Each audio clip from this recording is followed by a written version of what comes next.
va reprendre du coup avec la conférence de Gérard Koskowitz, donc il va nous parler du centre LGBT à San Francisco. Juste une petite information, donc il est 16h20, on a une petite vingtaine de minutes de retard, mais on prendra certainement peut-être moins de temps, au lieu d'une heure de conférence, 40-45 minutes. Normalement on va finir à 5h, 5h15. J'ai réussi à avoir 20 places pour l'expo qu'il y a en ce moment, que le musée est ouvert jusqu'à 19h. Donc je les distribue, répartissez-vous les 20 places de manière équitable, démocratique. Hein, c'est la meilleure manière de faire les Voilà, du coup, on écoute Gérard maintenant et pour jusqu'à 17h. Bon, merci. Si le micro fonctionne bien maintenant.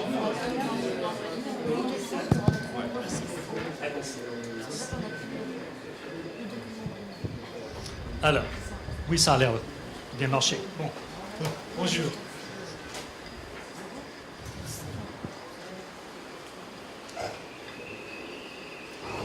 Pour les personnes LGBT aux États-Unis et dans bien d'autres pays, l'émergence du sida marque une période de rupture bouleversante dans l'histoire du mouvement pour la revendication de nos libertés. Un mouvement qui s'inscrivait à l'époque dans une dynamique ascendante. Dans la vie intime des homos de ma génération, l'épidémie marque également une rupture fracassante. En essayant de me souvenir de l'époque, un peu plus comme ça. Comme ça? Ok. Très bien. Bon, en essayant de me souvenir de l'époque entre... Je dois le faire comme ça. Ça marche mieux. Bon, en essayant de me souvenir de l'époque entre les premiers signes de la maladie en 1981 et les premiers traitements efficaces dans la deuxième moitié des années 90, je tâche toujours sans succès de résumer clairement le vécu de cette période. Malgré tous mes efforts, je tâche toujours sans succès de résumer clairement le vécu, de résumer clairement le vécu de cette période. Donc, malgré tous mes efforts, je n'arrive pas à trouver le fil conducteur qui me permettra d'organiser efficacement mes souvenirs, de commencer à structurer la mémoire sous un format aisément transmissible, de réduire mes expériences et celles de mes pairs à un récit principal. Cette difficulté à aborder de manière bien ordonnée l'histoire du sida m'a récemment frappé plus clairement que jamais. En tant qu'historien, militant de longue date et membre fondateur de la GLBT Historical Society, donc la Société d'Histoire LGBT, ce qui est le musée et centre d'archives LGBT établi à San Francisco en 1985, j'ai été invité à discuter à bâton rompu avec un groupe de jeunes bénévoles qui s'apprêtaient à recueillir des témoignages d'histoire orale d'anciens d'ACT UP San Francisco et d'autres activistes contre le sida. J'ai évoqué avec eux le casse-tête que je viens de décrire et je leur ai confié qu'en réfléchissant ce que j'allais leur dire, j'avais finalement, ou pour être plus précis, j'avais provisoirement résolu mon problème parce que je m'étais rendu compte que c'était précisément cette absence de fil conducteur qui constituait le fil conducteur de l'histoire du sida. Les incompréhensions que nous avons rencontrées, les préjugés et les persécutions que nous avons subies, la vie des êtres chers que nous avons perdus, n'ont trop souvent laissé derrière eux qu'une pléthore de fils rompus.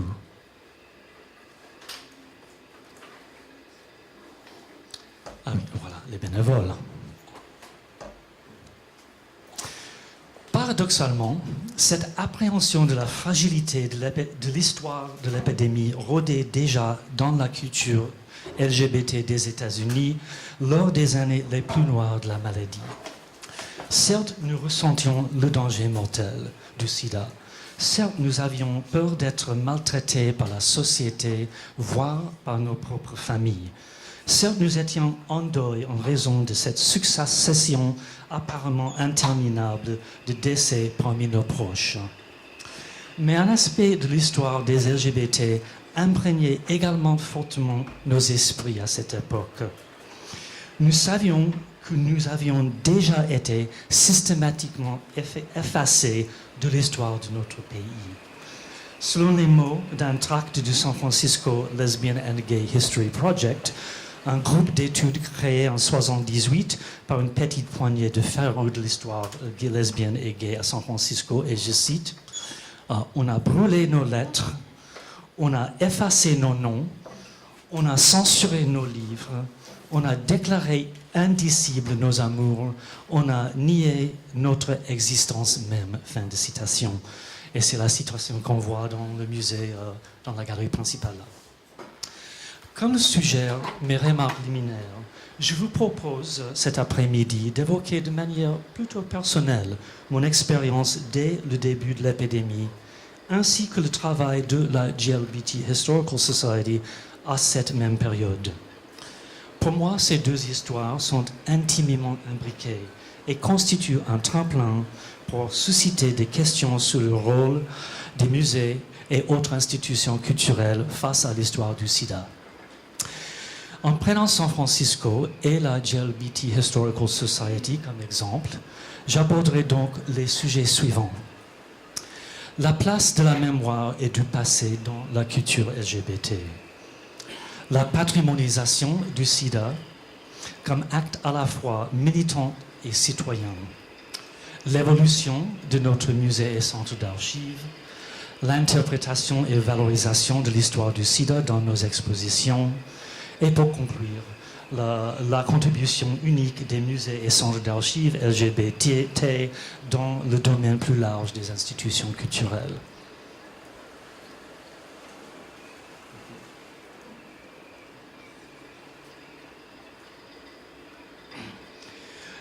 Vivant depuis 1979 dans la région de San Francisco et depuis 1988 directement dans la ville, à 10 minutes à pied du quartier de Castro, le célèbre quartier gay, je me souviens bien de cette inquiétude des gays qui craignaient que nos luttes, notre souffrance et nos morts dans l'hécatombe du sida ne disparaissent à jamais de la mémoire collective. Nous nous attendions à ce que cette mémoire soit effacée comme le passé des personnes LGBT l'avait été avant l'épidémie par les structures officielles censées préserver et transmettre le patrimoine national, parmi lesquelles les universités, les bibliothèques, les centres d'archives, les musées et les monuments officiels. Nous avions déjà le sentiment de mener une guerre qui ne serait jamais mentionnée dans les manuels scolaires, commémorée dans les monuments publics, ni relatée dans les expositions ou les musées.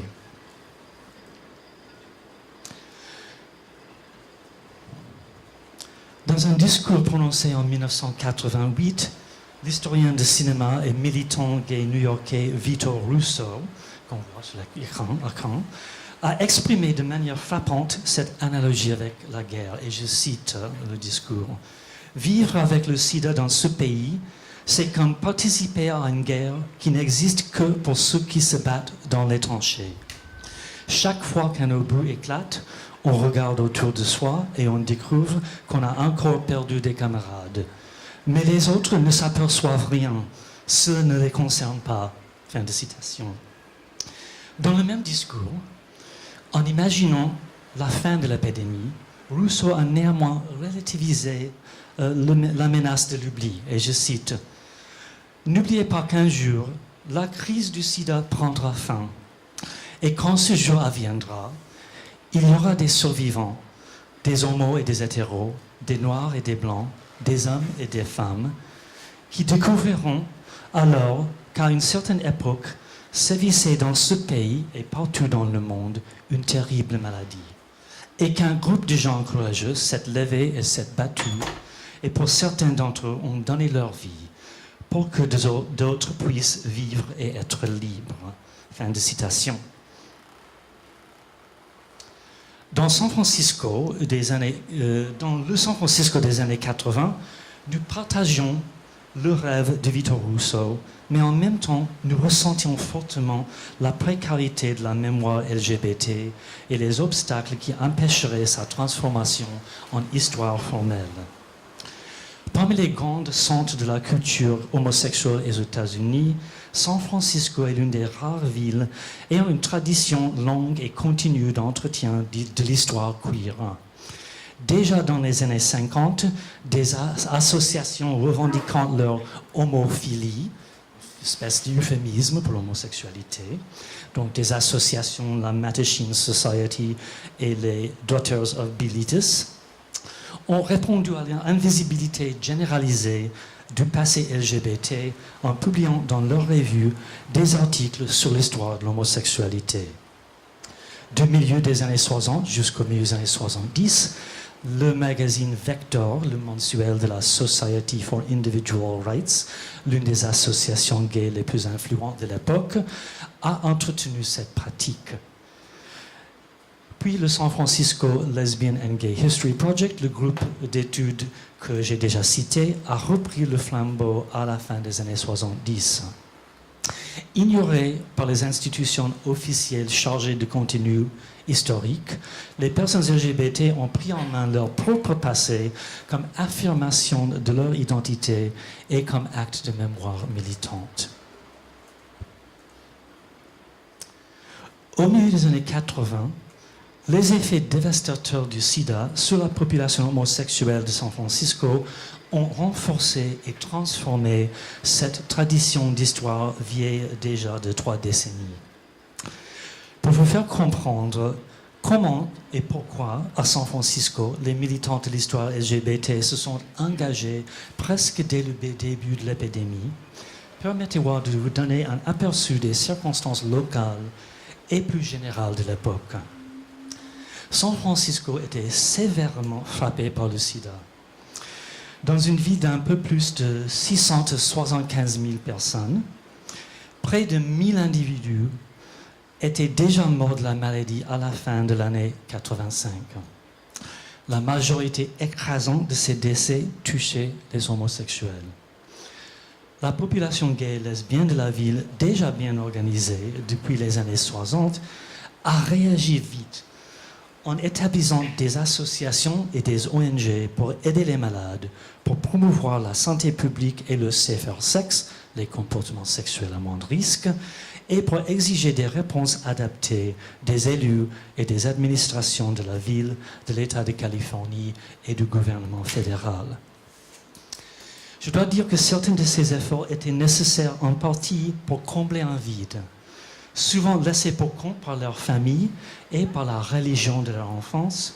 Beaucoup de gays atteints de sida se trouvaient privés de soutien offert par ces sources traditionnelles d'accompagnement affectif et utilitaire. Et je dois ajouter que je fais délibérément référence à la religion parce qu'aux États-Unis, notamment, mais pas uniquement dans les communautés noires et latino, les églises constituent souvent des sources d'aide importantes aux malades. Quand la mort survient, ces mêmes structures, la famille, la religion, sont traditionnellement chargées des différentes tâches liées à la mémoire. Les funérailles, les faire-part de décès, la sauvegarde des documents, des photos et autres objets importants aux défunts, et plus globalement de la transmission de leur mémoire aux générations suivantes. Pour les personnes décédées du sida, la famille et la religion, une fois encore, ont trop souvent délaissé leurs responsabilités, soit profité de l'occasion pour faire disparaître toute trace de la vie gay du disparu, parfois même en occultant la cause du décès.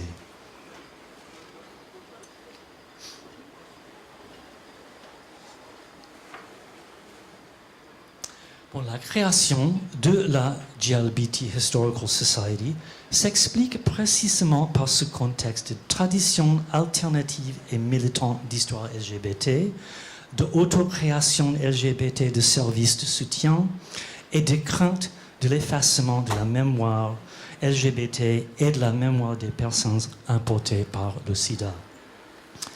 Le 16 mars 1985, donc, lors d'une réunion publique d'une cinquantaine de passionnés du passé LGBT, nous avons voté la fondation d'une société pour l'histoire gay et lesbienne.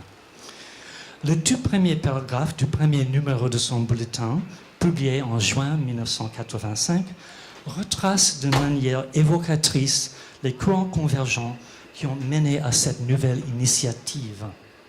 Et je cite, « L'intérêt pour l'histoire des lesbiennes et des gays a connu un essor spectaculaire ces derniers temps. Cela reflète probablement une maturation générale des communautés gays et lesbiennes, un phénomène certainement accéléré par le sida. Une partie des processus de mort et de deuil consiste à se souvenir et à réfléchir sur le passé. En outre, la crise elle-même intensifie notre conscience de l'histoire du temps présent. » Fin de citation. Dès le début de la GLBT Historical Society, le rassemblement des archives dans le but de favoriser la recherche historique a été envisagé, comme l'indique un questionnaire diffusé lors de la réunion de fondation. Pourtant, près d'un tiers des personnes interrogées ont coché musée et exposition comme l'un de leurs principaux centres d'intérêt. Nous avons ainsi décidé de concevoir l'organisation non pas strictement comme un centre d'archives traditionnel qui proposerait des fonds pour la recherche, mais plutôt comme une initiative visant plus largement à retrouver et à valoriser l'histoire LGBT de San Francisco et de sa région et à restituer cet héritage aux personnes LGBT et à la société en général. En dépit de cette vision élargie de la mission du centre, la priorité lors des premières années était simplement la collecte de matériaux historiques, étant donné que ces derniers étaient le plus souvent en péril, soit cachés, soit dispersés, soit tout simplement sur le point d'être jetés. Pour les mots du sida, le danger d'un tel effacement était particulièrement exacerbé au moment où la famille ou le propriétaire de l'immeuble vidait le logement du défunt. En tant que centre d'archives queer avant la lettre, nous avons décidé de ne pas trop nous soucier des limites figées entre la documentation contemporaine, la pratique de l'histoire du temps présent et la sauvegarde de la mémoire des personnes LGBT, y compris les individus touchés par le sida. Notre objectif était à la fois plus pratique et plus militant. Entraver l'oubli auquel nous étions voués par la société et faire barrage à l'anéantissement de notre histoire en rassemblant autant que possible les fragments de nos vies, de nos mouvements et de notre culture dans San Francisco et sa région.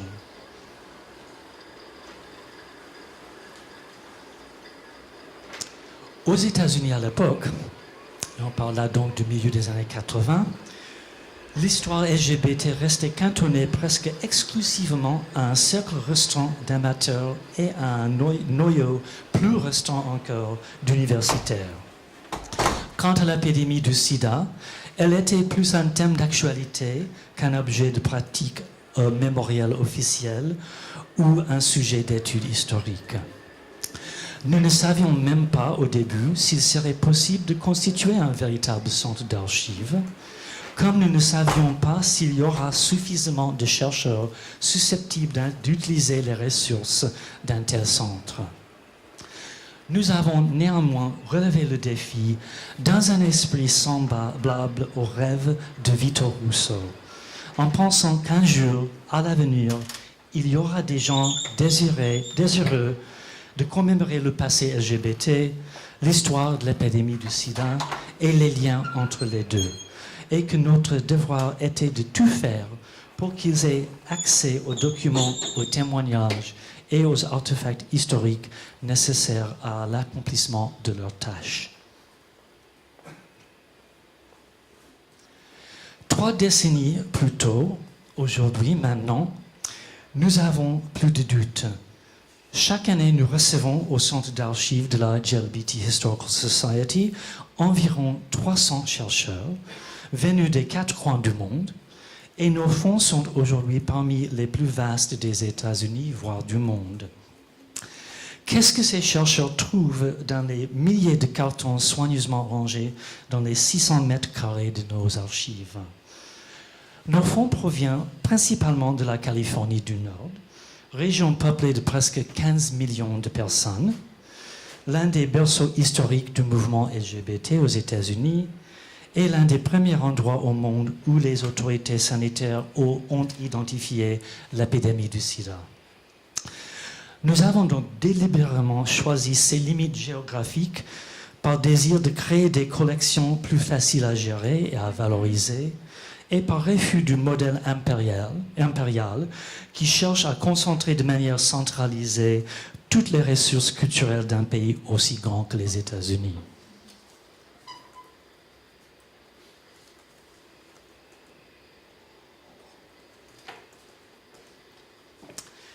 Les matériaux mis à la disposition des chercheurs sont néanmoins très riches et très divers. On voit actuellement sur l'écran un résumé global de nos collections.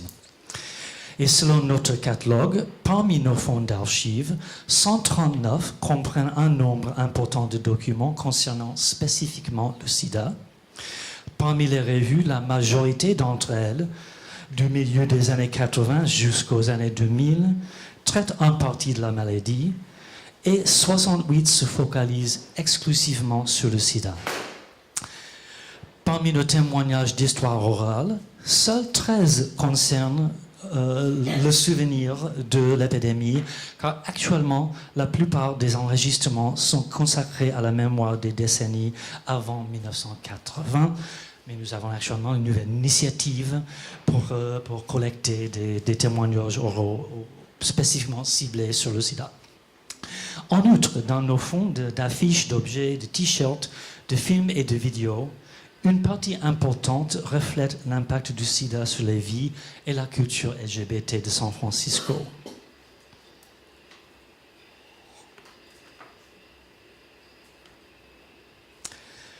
Pour vous donner une idée plus concrète de ces collections, je me contenterai de 3 exemples. Et donc, pour commencer, le fonds Asian Pacific AIDS Coalition, les archives d'une coalition active de 1987 jusqu'en 1996, réunissant les responsables d'un éventail d'autres associations, des médecins et des groupes militants ayant pour vocation d'améliorer les soins et la prévention du sida dans les diverses populations asiatiques de San Francisco et de sa région.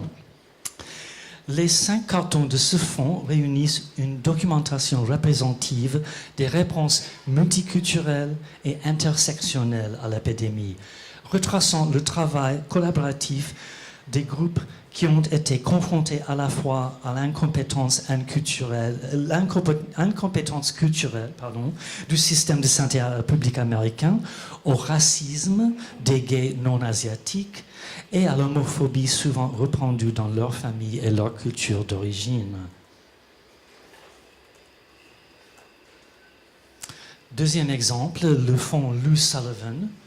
Les archives de Lou Sullivan, l'un des fondateurs de la première association de transgenres masculins aux États-Unis.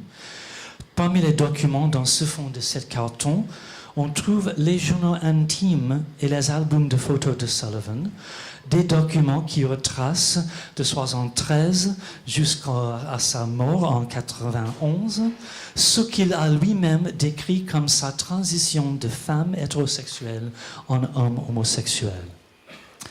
Après avoir appris en 1986 qu'il était atteint de sida, Sullivan a écrit dans son journal intime, et je cite, « J'ai pris un certain plaisir à informer la clinique de genre que même si leurs programmes prétendent que je ne peux pas vivre en homme gay, il semble bien que je vais mourir en tant que tel. » Fin de citation. Et les années suivantes lui ont tragiquement donné raison puisqu'il est mort du sida en 1991. Et dernier exemple d'un de nos fonds, le fonds Mari Ueda, photographe et photojournaliste japonaise, domiciliée à San Francisco depuis 1967. Mari Ueda a photographié les diverses populations de la ville avec un respect évident pour la dignité des groupes minoritaires. En 2006, elle a donné au Centre d'archives un seul carton qui contient tous les clichés et tous les négatifs de ses reportages sur la culture gay à San Francisco des années 70 aux années 90, et notamment des séries d'images extraordinaires sur les toutes premières réponses face à l'épidémie de sida. À titre d'exemple, vous voyez sur l'écran une photographie de Bobby Campbell avec un t-shirt avec le slogan AIDS Poster Boy. Bobby était un infirmier gay qui fut l'un des premiers militants contre le sida n'importe où dans le monde. Il apprenait en 81 qu'il était atteint d'un sarcome de Kaposi, 16e cas répertorié par les autorités de santé aux États-Unis. Et quelques mois plus tard, il révélait publiquement sa maladie en lançant dans la presse gay une campagne de sensibilisation sur le sida. Bobby Campbell est mort du sida en 1984 à l'âge de 32 ans.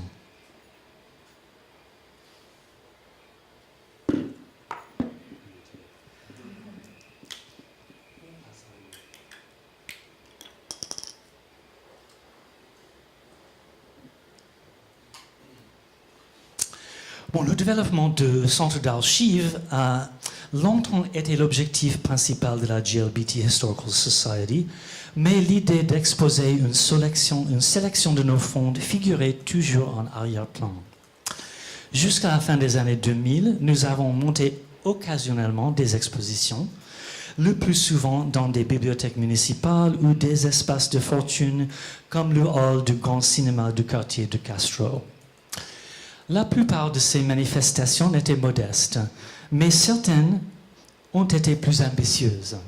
Par exemple, chaque année de 1999 à 2001, lors de la Gay Pride de San Francisco, nous avons proposé des expositions intitulées en anglais « Making a Case for Community History », ce que veut dire à la fois créer une vitrine pour l'histoire de la communauté et avancer un argument en faveur de l'histoire de la communauté. Organisé autour des différents aspects de la diversité de la population LGBT à San Francisco, en s'appuyant sur des témoignages, des documents et des objets fournis par des membres des groupes représentés, certaines des vitrines traitaient les répercussions de l'épidémie du sida comme partie intégrante d'une histoire plus large. Par exemple, dans la première exposition, une vitrine était consacrée à l'histoire des latinos LGBT. En retraçant leur militantisme à la fin des années 80, cette partie de l'expo a démontré une évolution de la revendication de l'identité LGBT latino intersectionnelle, qui s'est dès lors concentrée de façon prioritaire et urgente à la lutte contre le sida. De manière très queer, cette série d'expositions a associé l'histoire des fêtes, des deuils, de luttes, d'échecs et de succès des LGBT à San Francisco, comme l'a écrit le critique du quotidien San Francisco Examiner en 1999, après sa visite à cette expo qu'on voit sur l'écran, et je cite, « Les contenus des vitrines sont aussi divers que les personnes qu'ils représentent, ayant du sombre la dévastation du sida au ludique. » Fin de citation.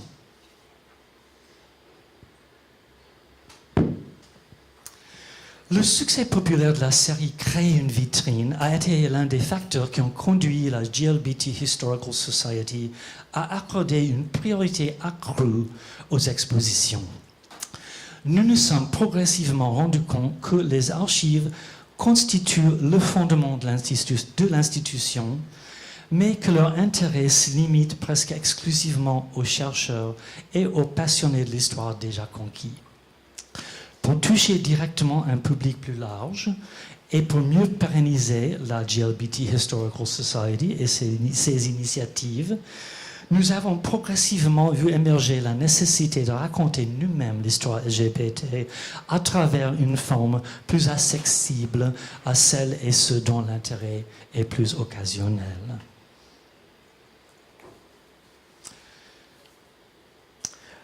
Donc, de fait, vers la fin de l'année 2008, la GLBT Historical Society a franchi un pas définitif vers la création d'un véritable musée LGBT à San Francisco. Pendant un an, le locataire d'une boutique inoccupée en plein quartier de Castro a mis son local à notre entière disposition. Nous avons décidé de profiter de cette sponsorisation pour créer un pop-up museum, donc un musée temporaire. L'espace proposé, on a proposé dans l'espace une exposition intitulée Un combat passionné, dynamique de l'histoire LGBT de San Francisco, qui retraçait un siècle de la vie LGBT dans la ville à travers 4 cadres thématiques: lieu, politique, plaisir et personne.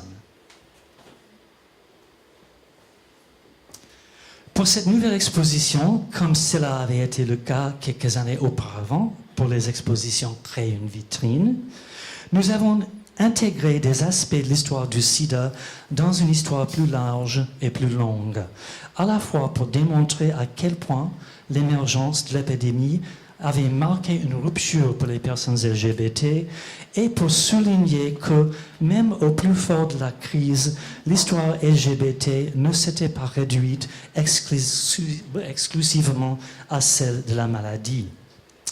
Par exemple, dans la section plaisir, le titre de la partie dédiée aux années 80-90 qu'on voit sur l'écran était « Nouveau danger, nouveau plaisir ». Et le texte explicatif de cette partie de l'expo mettait en contexte de la façon suivante les objets et documents exposés. Et je cite: « Les années 80 ont vu de nouvelles menaces pour les cultures érotiques issues de l'époque de la libération gay en Californie du Nord. Suite aux premiers rapports médicaux en 1980 sur des cas d'homosexuels atteints d'un cancer rare, le VIH-Sida a fait un nombre croissant de victimes, introduisant dans le paysage sexuel queer la peur, le chagrin et un danger mortel. Parallèlement, les mouvements de chrétiens fondamentalistes cherchaient avec une violence accrue à éradiquer les sexualités des personnes LGBT. De nombreuses personnes LGBT issues de diverses communautés raciales, ethniques, transgenres et homo-érotiques de la région de San Francisco ont répondu en défendant collectivement leur sexualité. Fin de citation. Et là, on voit encore une fois cette partie de l'expo, y compris une petite brochure de 1982 qui est la toute petite brochure au monde à parler du safer sex. Donc c'était le début des campagnes de sensibilisation menées par la communauté et notamment dans ce cas-là par les sœurs de la perpétuelle indulgence. Pendant les 9 mois de la durée de l'exposition Un combat passionné et du musée temporaire, on a attiré quelques 25 000 visiteurs, dont un pourcentage important de personnes non LGBT et un très grand nombre de touristes. Facile à expliquer, étant donné que San Francisco est l'une des villes touristiques principales au monde, mais un peu surprenant pour nous quand même. Bon, la réussite de ce musée test nous a poussé à rechercher les moyens de faire perdurer l'initiative. Et en janvier 2011, un an et demi après la fermeture de la galerie temporaire, la GLBT Historical Society a finalement ouvert les portes d'un musée pérenne dans le quartier de Castro. Installé dans une ancienne laverie d'une superficie de 150 mètres, carré, réaménagé en fonction de nos besoins.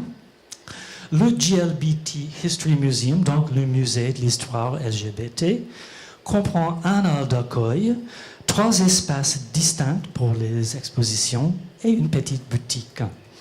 Sa galerie principale propose une exposition permanente qui met l'accent sur une quinzaine de thèmes importants de l'histoire LGBT de San Francisco. Nous en remanions de temps en temps une partie pour introduire de nouveaux thèmes et nous avons déjà une fois renouvelé totalement l'exposition permanente. Les deux autres espaces, plus petits que la galerie principale, sont dédiés aux expositions temporaires.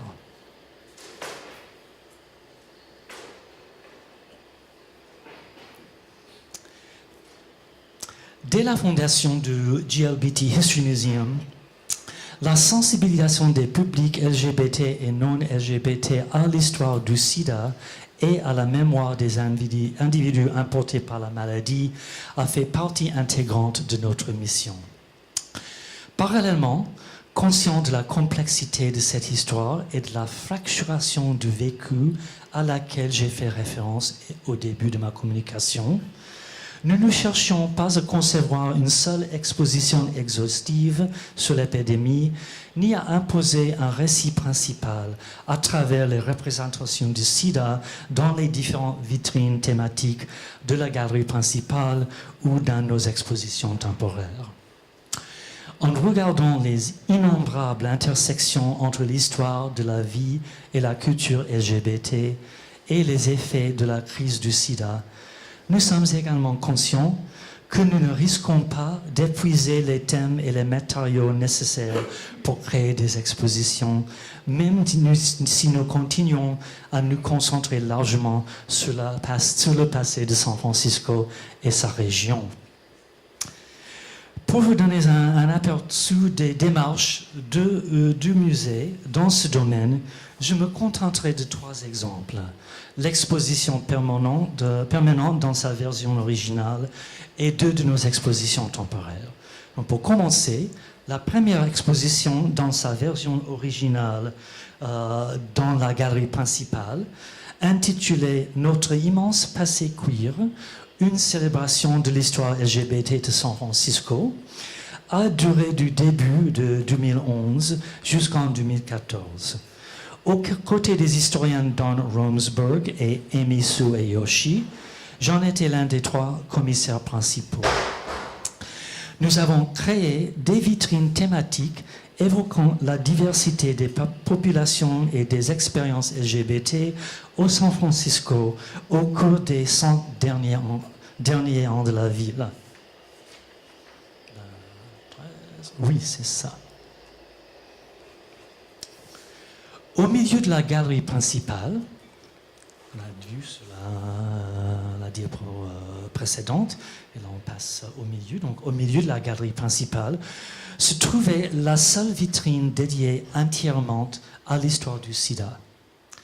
Elle traitait de l'émergence pendant les années 80 des associations et ONG qui proposaient un accompagnement aux malades, y compris des organismes qui ciblaient les populations asiatiques, latino, noires et transgenres. Au dos de cette vitrine, nous avons installé une vitrine qui exposait l'histoire des réponses collectives aux violences anti-LGBT à San Francisco des années 60 jusque dans les années 90. Et on l'a fait dans le but avoué de suggérer que nous avons également ressenti l'épidémie du sida comme une forme de violence homophobe et transphobe. Nous avons aussi abordé l'histoire de l'épidémie dans le cadre d'autres vitrines qui se focalisent plus généralement sur les manifestations LGBT. C'est ce qu'on voit avec les télé vintage au fond de la photo. Une vitrine sur l'histoire des saunas et une vitrine sur l'érotisme LGBT et les jouets sexuels, un peu controversé à l'ouverture du musée.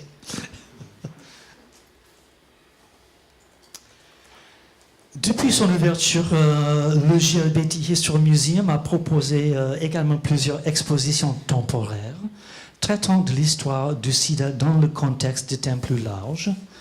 En outre, 3 de ces expos temporaires ont été intégralement consacrés à l'épidémie, y compris 2 expos de photographie conçus avec des approches bien différentes.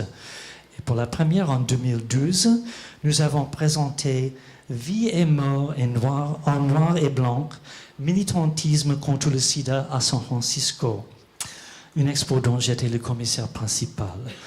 S'appuyant sur la structure d'une exposition classique de photographie en noir et blanc, nous avons mis en avant des clichés réalisés par 5 photographes queer qui ont documenté de 1985 à 1990 les débuts de l'activisme contre l'épidémie à San Francisco. Et donc 85, ça veut dire avant ACT UP. En faisant le tri de leur fond, nous avons recherché des images dotées d'une forte puissance esthétique qui représentaient de manière frappante des événements importants de la période et qui démontraient la diversité et l'efficacité du mouvement. En outre, nous avons choisi des photographies qui témoignaient du deuil, de la colère, de la créativité, mais aussi parfois de la joie, de la solidarité, de la camaraderie incarnée par cette lutte collective. Même si le design de l'exposition était conservateur, les textes explicatifs, quant à eux, ne l'étaient pas du tout. Bien au contraire, ils étaient d'un franc-parler rarement vu dans les musées. Par exemple, l'introduction de l'exposition faisait référence aux attaques, et je cite, des politiciens homophobes, des démagogues et des alarmistes dans les médias qui se sont emparés de l'épidémie pour promouvoir l'intolérance. Fin de citation. Et les textes ont également constaté que, et je cite, pour les militants, le temps de demander poliment le changement était révolu. Fin de citation. Bon, comme je démontre le bref aperçu que je viens de vous proposer, les buts de l'exposition étaient multiples, associant la rigueur historique et artistique à la pensée queer et militante. Nous voulions à la fois informer nos multiples publics et fournir une inspiration aux luttes LGBT et anti-VIH actuelles.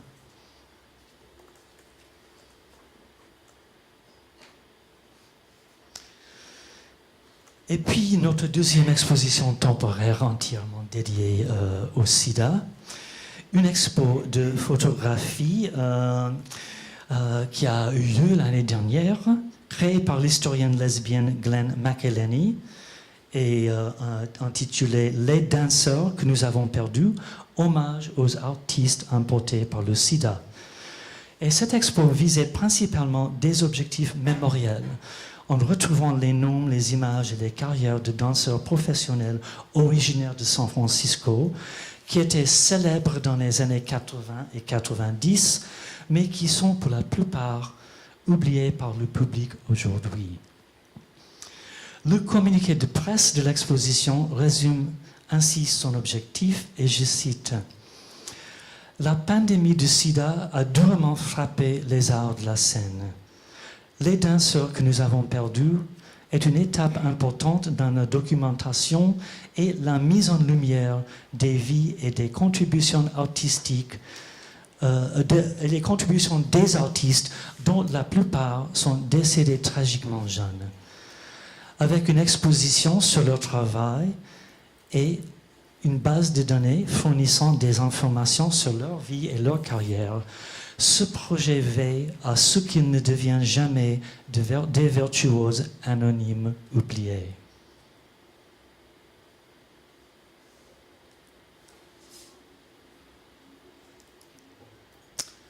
En conclusion, laissez-moi postuler que l'évolution et les initiatives de la GLBT Historical Society démontrent à quel point les musées et les centres d'archives qui existent actuellement dans plusieurs pays jouent un rôle important dans le domaine culturel et historique.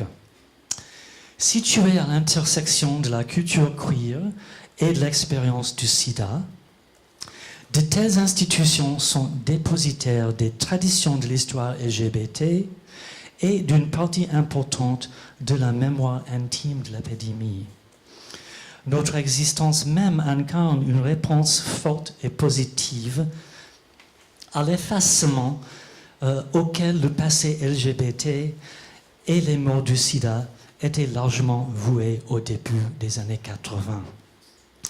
En valorisant ce qui reste même aujourd'hui un passé trop souvent écarté, les musées et centres d'archives LGBT accomplissent une mission à la fois militante et citoyenne. Militante parce qu'il s'agit d'une revendication de notre droit d'exister et de réclamer un héritage en tant que personnes LGBT, mais citoyenne aussi parce que l'histoire LGBT et l'histoire du sida appartiennent à la société en général. Je dois ajouter une dernière observation.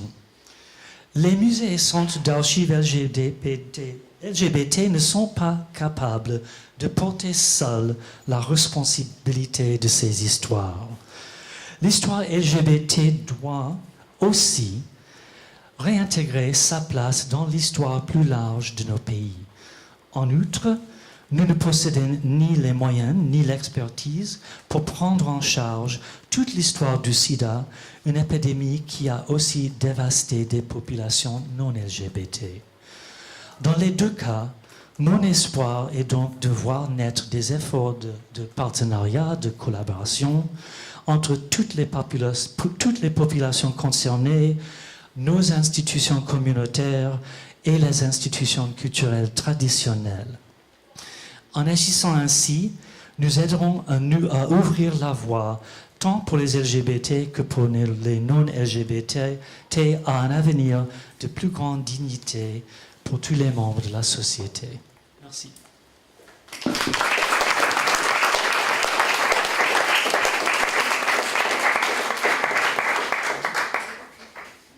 Bon, merci beaucoup, c'est une super conclusion et aussi une ouverture sur justement l'espoir de partenariat futur, donc c'est super.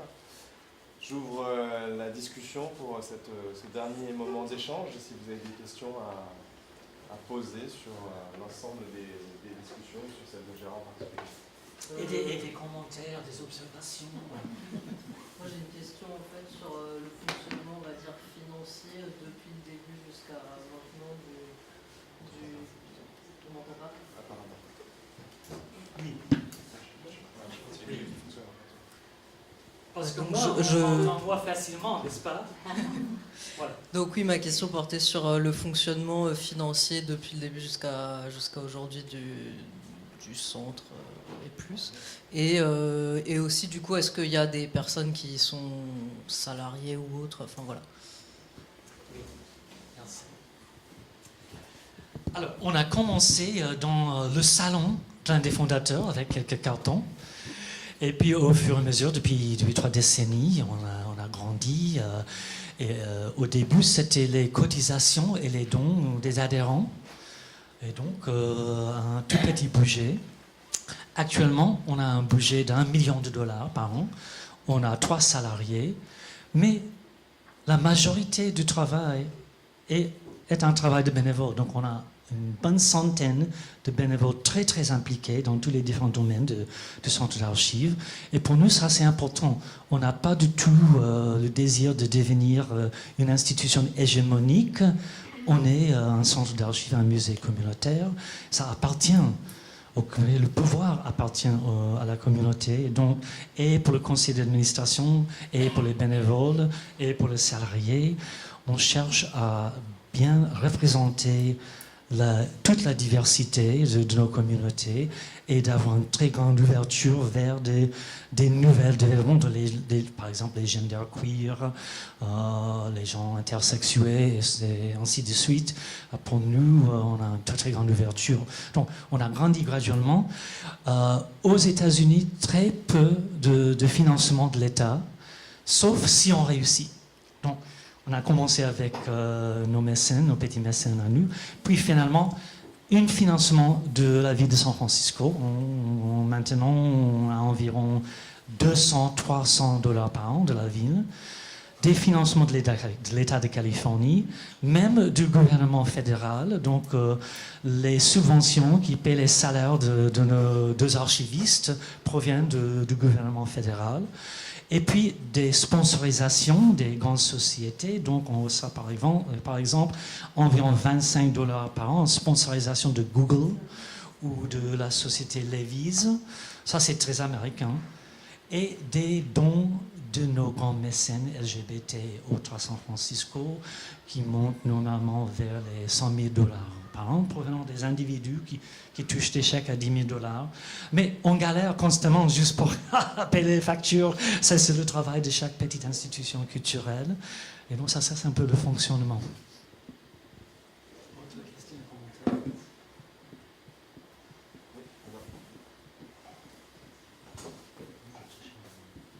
Thank you. I apologize if I don't understand your references to this at the end of the presentation, but I'm very struck by your comments that the museum has a really wide visitorship amongst tourists who would not describe themselves as queer, and your use of our queer past and our queer future, like we see here. Was there a conversation internally about representing ownership and identity, and about what that might do to alienate or include visitors? Or do you just do what you want? And it makes sense, of course, that visitors see queer past as part of a past, but how did that all come together for you? Bon, la question vise principalement l'utilisation des mots nous, notre, etc. dans les titres des expositions. Et donc le positionnement du musée Centre d'Archives envers ces multiples publics. Et si on s'est posé la question si c'était peut-être un peu rébarbatif ou difficile ou non, et pour nous c'était tout simplement pour démontrer qui a l'autorité dans cette voie-là. Ça provient d'où? C'est pas une institution hégémonique de l'extérieur. C'est que nous portons notre regard et notre intelligence critique, nos recherches sur notre histoire, mais nous cherchons à le partager avec tout le monde. Et Mère a également dit qu'elle a été frappée par mes commentaires sur la diversité, la multiplicité des publics qu'on reçoit au musée. En fait, pour nous, ça c'était une surprise. En préparant le petit musée temporaire, on a imaginé qu'on allait recevoir principalement des personnes LGBT de notre région. Et bien après 2-3 mois, on a constaté que c'est la moitié des non-LGBT, les 2 tiers des touristes, et que cette histoire parle à des publics très diversifiés dans un monde où nos vies, nos morts, nos histoires restent très controversées et restent un thème de débat politique. Il y a des gens de bonne volonté qui cherchent à comprendre, qui sont non LGBT. Et parfois, c'est vraiment étonnant. Par exemple, on a vu 3 visiteurs, une femme, la cinquantaine, j'imagine une mère, ses 2 ados, une jeune femme et un garçon de 14 ans. Bon, j'ai posé la question, d'où venez-vous? De l'Arabie Saoudite, c'était une mère avec 2 de ses enfants venus de l'Arabie Saoudite voir le musée LGBT. C'était même pas possible d'imaginer recevoir un tel public, mais quel plaisir. Donc ça a fait en sorte qu'on a élargi notre mission et on pense de manière différente des expos pour bien expliquer et toucher des publics plus larges, tout en restant dans l'autorité de nos propres communautés et notre propre mémoire. Ça peut d'autres questions, commentaires? Oui, je suis touché par une expo particulière que vous avez faite sur les danseurs. Je veux dire par là que, inévitablement, enfin en tout cas moi personnellement, je suis assez touché par tous ces grands artistes qui ont été fauchés. Tous ces danseurs extraordinaires que nous avons eus, qui ont été cassés dans leur élan et encore dans la fleur de l'âge, quoi. tous ces cinéastes, tous ces hommes de lettres ou femmes de lettres, mais beaucoup d'hommes de lettres, tous ces grands artistes qui faisaient nos passions, nos joies, nos lectures, nos enchantements, et qui ont été fauchés.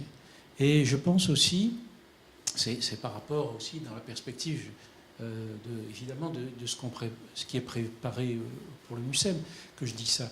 Et je pense aussi aux militants, bien sûr, aux grands militants qui ont été des leaders, qui ont été des porteurs, qui ont été des signaux qui étaient pour nous essentiels et très forts, et que nous avons perdus les uns après les autres.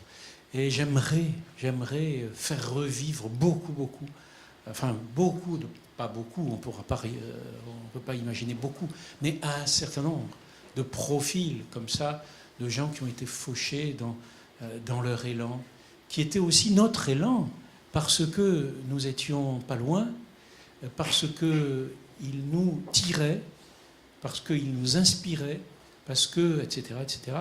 Et voilà, je pense que le sida ayant fauché une ou deux générations ou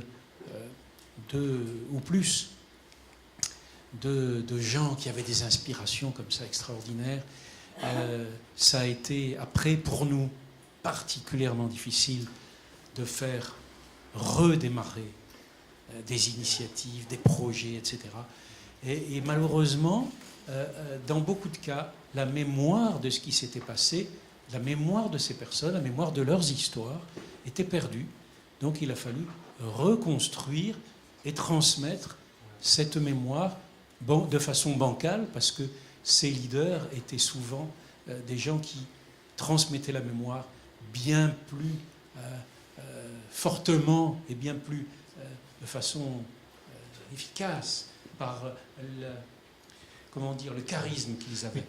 Très bien dit, comment vous, on a fait une expo sur les grands danseurs, mais au Musée Centre d'Archives à San Francisco, on a également un regard très militant, et c'est qu'on a également perdu nos grands serveurs, nos grands propriétaires de boutiques, nos grands voisins inconnus.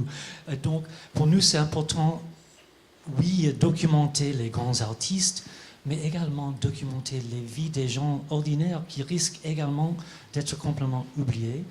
Donc, il y a actuellement, et on peut le trouver aussi sur Internet, mais il y a une borne dans le musée où on a numérisé toutes les notices nécrologiques et les faire-part de décès du quotidien gay Bay Area Reporter, édité depuis 1971. Dans les années noires du sida, on a vu dans un seul numéro de cet hebdomadaire une centaine de faire-part de décès. Donc, on a tout numérisé. On peut regarder dans une base de données sur Internet et une borne au musée les 13 000 notices de mort de ces gens qui sont pour la plupart des gens complètement ordinaires, et ça brise le cœur de le lire. Moi, j'ai commencé à un certain moment à les lire dans l'ordre chronologique, et après 5 ans de notices, j'ai dû arrêter. C'était écrasant. Toutes ces vies ordinaires qui, pour la plupart, on a vu souvent. Et elle a toujours rêvé de venir s'installer à San Francisco et s'épanouir en tant qu'homo. Il a finalement fait cela, et puis 3 ans après, il est mort du sida. Et on a vu des phrases comme ça, des centaines de fois, mais ça brise le cœur. Et ce sont des gens complètement ordinaires. Et on a également des fonds d'archives au centre d'archives qui touchent à des thèmes comme ça. Par exemple, on a le fonds d'archives d'un jeune latino qui était coiffeur, mort du sida. C'est juste un homme complètement ordinaire. Ses albums de photos, ses correspondances. Mais c'est une vie qui risque, à part le centre d'archives, de s'être complètement effacée de la mémoire humaine. Donc pour nous, c'est et les grands artistes et les gens ordinaires, tous les deux qu'il faut bien sauvegarder leur mémoire. Gérard, San Francisco a quand même une position particulière dans l'histoire de la lutte contre le sida.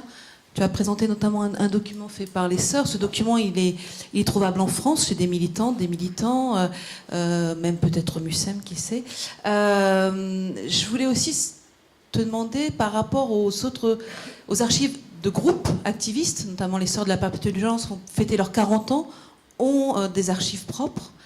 Comment vous collaborez donc avec des associations de lutte contre le sida qui ont leurs propres archives et qui ont peut-être envie de fêter leurs 40 ans dans votre beau musée, mais bon. Oui, en fait, on a des partenariats et des collaborations très proches avec les associations, les ONG, mais même les administrations officielles. D'une part, on partage un peu la responsabilité. Donc, il y a la grande bibliothèque d'histoire de médecine du système de l'Université de Californie est à San Francisco. Donc, même à la fin des années 80, on a fait un partenariat là en disant, bon, des archives qui traitent de l'histoire de la médecine à avoir le sida, bon, là, on va le diriger vers la bibliothèque universitaire. Et nous, on reste plutôt axé sur le mouvement, le militantisme, le social, les gens ordinaires. Mais pour les associations, bon, on parle constamment avec elles en disant, on est partant pour recevoir vos archives et on est également partant pour donner des conseils, pour faire des formations, pour faire des partenariats, pour des expos. Et donc, par exemple, cette série d'expos crée une vitrine. Chaque vitrine était un partenariat entre des responsables d'associations ou autres membres de la communauté et l'un de nos commissaires pour faire en sorte que les connaissances et l'expertise qui est là dans la communauté faisait partie de l'expo. Donc on cherche systématiquement à rester porte ouverte et très, comme on dit en anglais, grassroots, et ne pas quelque chose d'élite, parce que bon, notre histoire demeure là à la base de la communauté et pas dans des institutions des élites. Donc pour les sœurs à San Francisco, elles ont leurs propres archives qui ne sont pas vraiment accessibles. Bon, là, on espère un jour à les intégrer au centre d'archives, les traiter et les mettre à disposition de tout le monde. Mais pour le moment, les sœurs les gardent soigneusement et l'association des sœurs a même un archiviste qui s'occupe de ces archives. Ici. Je voulais savoir quel était le profil des bénévoles qui travaillent chez vous. Si c'était plutôt des gens âgés qui avaient connu les années les plus sombres du sida et qui se retrouvaient entre eux pour en parler, ou au contraire, s'il y avait des gens plus jeunes qui s'investissaient pour faire vivre l'histoire.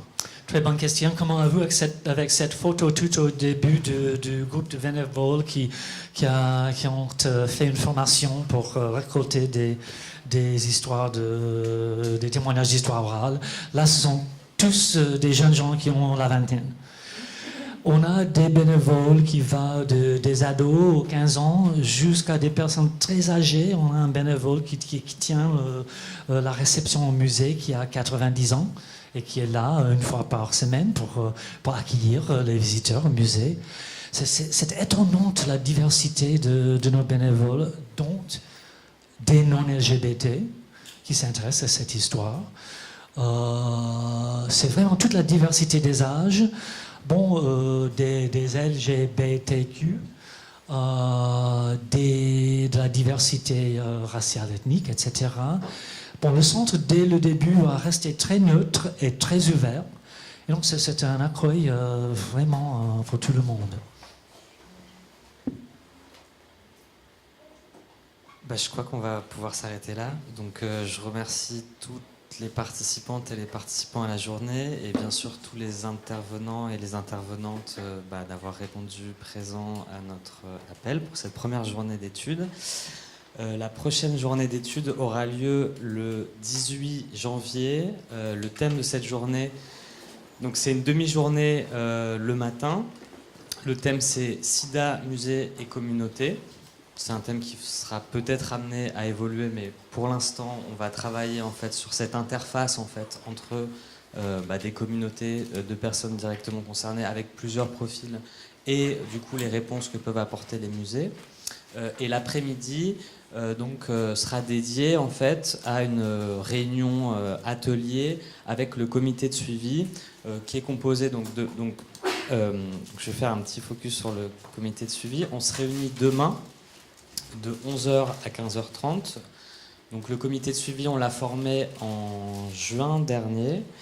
L'idée du comité de suivi, c'est de rassembler en fait différents types de personnes, donc des universitaires, des soignants, des associatifs et plus largement des personnes qui vivent avec le VIH ou qui sont intéressées par ce projet de valorisation des collections pour apporter des pistes, pour nous aider à construire à structurer le projet. Donc ça peut prendre c'est encore très préliminaire, puisqu'encore une fois, on en est à la deuxième réunion, mais l'idée, c'est donc de mettre en commun des expériences, des regards, et d'essayer d'avancer comme ça, en fait, un peu par étapes. Voilà. Donc là, le 18 janvier, donc l'après-midi sera dédié donc plutôt à des ateliers qui seront organisés plutôt par des associations qui sont représentées au sein du comité de suivi. Donc il y en a plusieurs qui sont ici. Je ne les annonce pas pour l'instant parce qu'on n'en a pas discuté et que précisément la réunion de demain, ce sera aussi pour discuter des modalités de cette réunion. Mais la date est fixée. Et voilà. Donc il y aura un buffet. Et c'est bien de s'inscrire sur l'adresse mail si vous ne l'avez pas déjà fait. Donc si vous voulez communiquer avec nous, vous avez une adresse mail, alors je ne me souviens plus exactement. C'est musemsida@gmail.com, c'est assez facile à retenir. Donc si vous avez des retours, si vous avez des critiques, si vous avez @gmail.com. J'ai dit quoi? Okay. Voilà, n'hésitez pas aussi si vous avez des idées, des contributions, on est parti dans un projet qui n'est pas totalement défini, loin de là, mais qui a aussi tout intérêt à croiser des expériences, des expertises, des compétences et voilà. Donc merci.